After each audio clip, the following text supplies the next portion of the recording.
salut à tous, c'est Falk, j'espère que vous allez bien. Et aujourd'hui on va parler du TSG Hoffenheim, la darling de cette saison 2025-2026 de Bundesliga. Chaque année on a une énorme surprise en Bundesliga.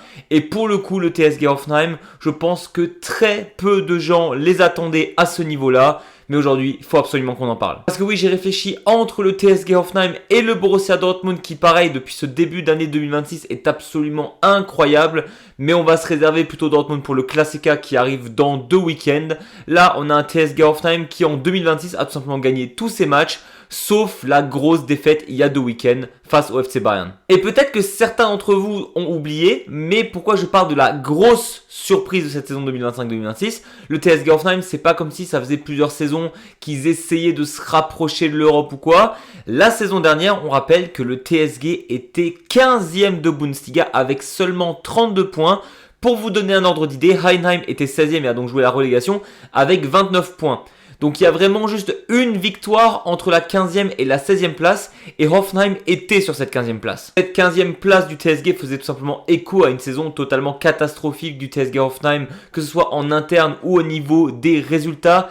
7 victoires, 11 matchs nuls et 16 défaites pour un total de 32 points, c'est vraiment beaucoup trop faible. Et en plus de ça, pour mettre la cerise sur le gâteau, le TSG Hoffenheim avait marqué entre guillemets que 46 buts en 36 journées et on a encaissé 68. C'est simple, il n'y a que les équipes en dessous d'eux qui avaient fait pire avec un bilan global de moins 22 au niveau du goal average. C'était absolument catastrophique et c'est d'ailleurs pour ça que moi je les voyais descendre cette saison. Sauf que cette saison, le TSG Hoffenheim déjoue absolument tous les pronostics. Actuellement, après 22 journées, ils sont 3e de Bundesliga avec 45 points. Donc on est déjà à 13 points de plus que la saison dernière. Et ces points ont été cherchés avec 14 victoires, 3 matchs nuls et 5 défaites. Bon, c'est vrai que sur les 5 défaites, il y en a 2 énormes face au FC Bayern. Mais 14 victoires, c'est déjà le double de ce qu'ils ont fait la saison dernière alors qu'on n'est que à la 22e journée. Autre stat absolument hallucinante et flippante de la part de Hoffenheim, ils sont déjà à 47 buts marqués.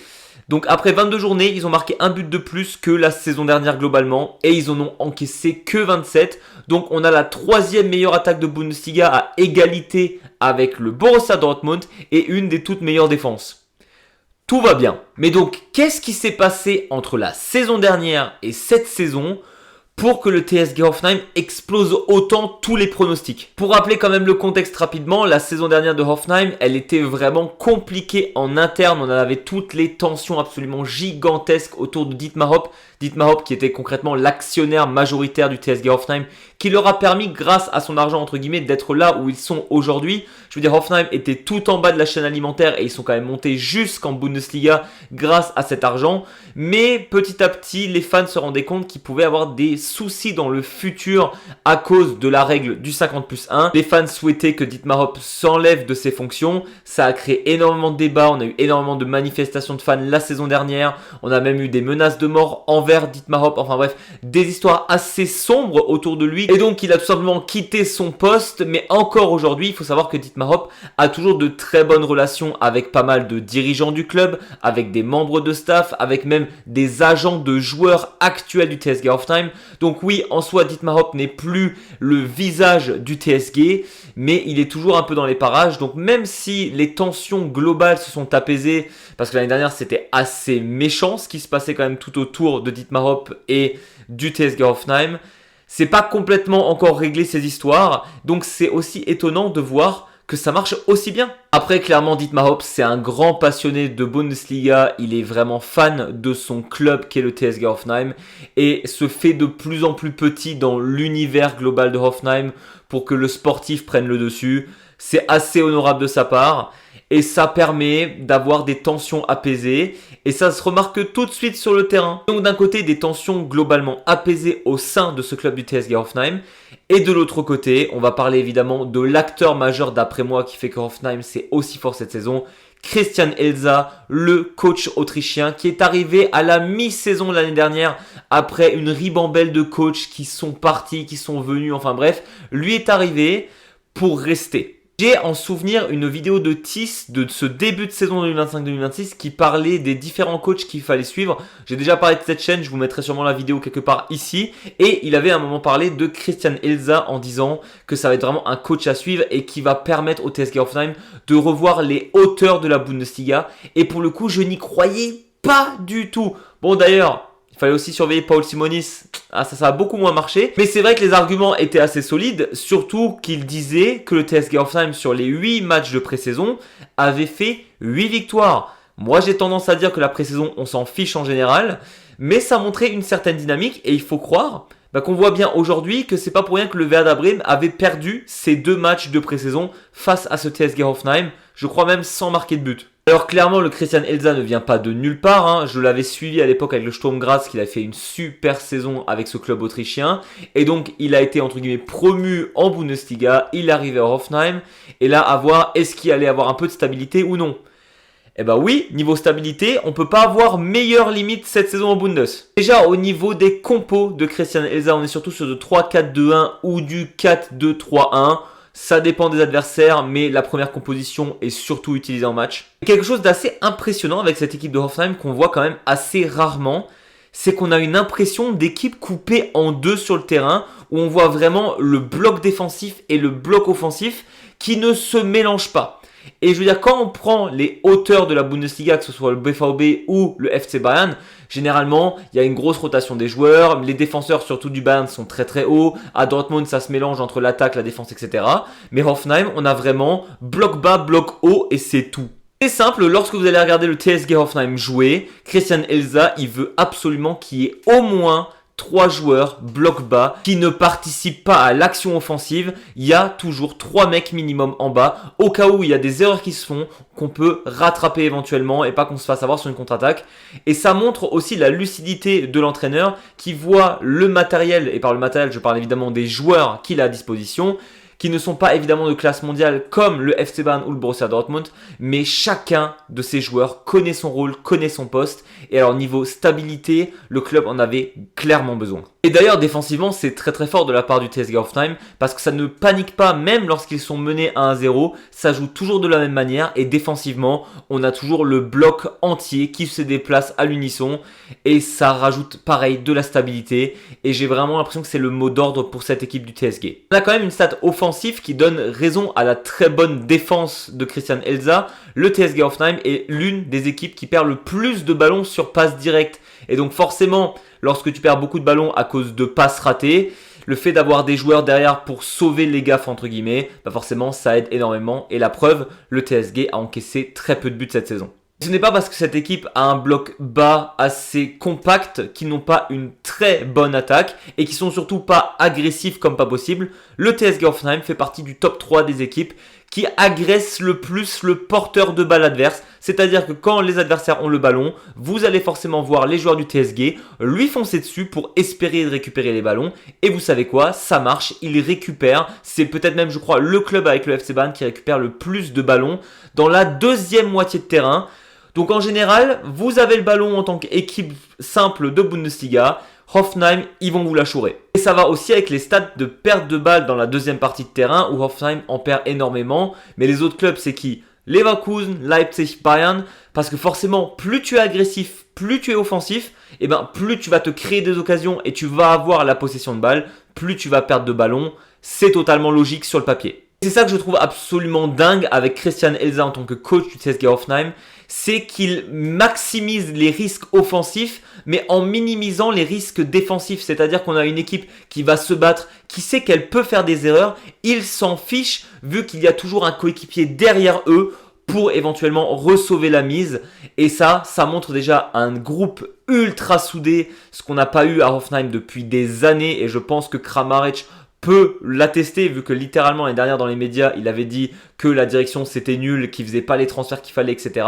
Et bien alors là pour le coup ils ont fait tout ce qu'il fallait. Et donc juste pour tous ces éléments évoqués jusqu'à maintenant, bravo à Christian Elza qui fait un taf monumental. Et si on me demandait maintenant qui est le coach de l'année, évidemment on parlerait de Vincent Kompany par rapport à ce que nous a fait le FC Bayern en début de saison. Mais alors clairement Elza pour moi il est facile top 2. Et je le mettrais même peut-être top 1 aujourd'hui parce qu'on ne s'y attendait pas. Après, évidemment, on n'est qu'à la 22e journée, à voir ce qui se passe jusqu'à la fin de la saison, mais il sera dans tous les cas, je pense, top 3. Évidemment, on a parlé du coach, maintenant on va parler des joueurs. Alors je pourrais faire le 11 du TSG Halftime et de parler des bienfaits de chaque joueur, mais on va quand même se concentrer sur les gros principaux. Déjà, les vieux gaillards, Oliver Baumann dans les cages et Kramaric en attaque, qui est clairement la plus grande légende du TSG Hoffenheim. Bon, les deux, ils ont largement plus de la trentaine et ils se font une deuxième jeunesse cette saison, c'est une dinguerie. Baumann, c'est tout simplement le gardien titulaire de l'équipe d'Allemagne, ça montre quand même son niveau actuel, que ce soit avec Hoffenheim ou avec l'Allemagne. Et Kramaric, j'en ai parlé juste avant, il s'est plaint l'année dernière, ça n'allait pas, lui personnellement c'était compliqué. Et ben là, c'est le meilleur buteur de Hoffenheim, il est partout offensivement, je veux dire... Il commence à être vieux, Kramaric. Comment il peut toujours être autant décisif? Je trouve ça dingue. Mais voilà, ces deux-là, clairement, bravo d'avoir montré le chemin à des plus jeunes et d'avoir vraiment pris le rôle de leader à cœur. Et Kramaric, comme dit, il a parlé et il a totalement assumé derrière. Et ça, j'adore. Évidemment, comment ne pas parler de Aslani, arrivé tout droit de Elversberg la saison dernière. Alors, en faisant cette vidéo, j'ai appris qu'il était acheté par le TSG et prêté à Elversberg. N'empêche, il ne jouait pas avec Hoffenheim. Et là... il a fait des très belles choses à Elversberg et là il est revenu, il a 23 ans et il est convoité par tous les plus grands clubs du monde pour une raison simple. 23 ans, être aussi fort techniquement, être aussi bon à la finition, rapidité, impact offensif, il est absolument partout. Aslani, c'est vraiment la pépite de cette saison 2025-2026 de Bundesliga.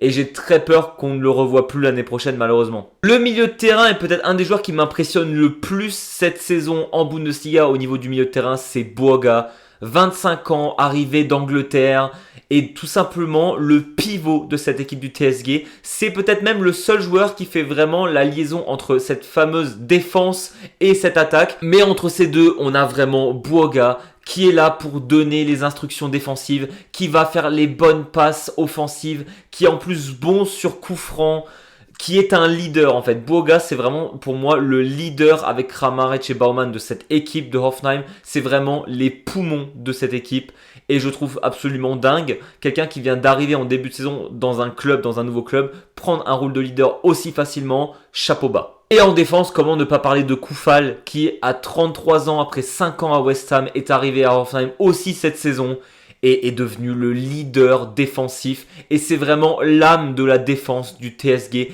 Il s'arrache sur tous les ballons, il va au contact, il va au duel. Koufal, franchement, si c'était un garde du corps, mais qu'est-ce que je serais content le gars. En tant que garde du corps de n'importe quel joueur de Bundesliga, tout le monde serait heureux de l'avoir derrière lui parce qu'il s'arrache automatiquement sur chaque ballon. Et voilà, on a tout simplement des joueurs qui en veulent.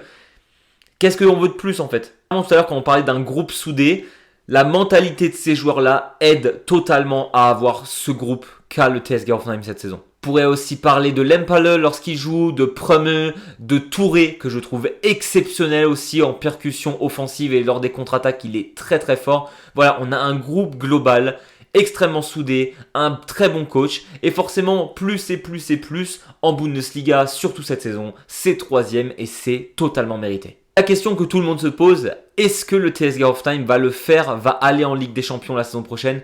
Je vais être très honnête, je pense que oui. On n'est que à la 22e journée, mais le TSG Hoffenheim nous a montré une stabilité rare que peu de clubs de Bundesliga actuellement ont. Et donc je crois qu'ils vont continuer comme ça jusqu'à la fin de saison.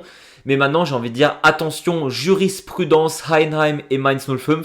On a bien vu des clubs qui étaient assez bas dans le tableau, notamment Heidenheim, notamment Mainz, qui sont arrivés la saison d'après. Personne ne les attendait, ils ont joué l'Europe. Et ben ils se sont cassés la figure la saison d'après. Et j'ai bien peur que Hoffenheim, si là ils arrivent à aller en Ligue des Champions, que l'année prochaine en Bundesliga ça soit ultra difficile pour deux raisons. Déjà le rythme d'avoir 2 matchs par semaine, très peu pour une équipe comme ça qui est en train de se construire.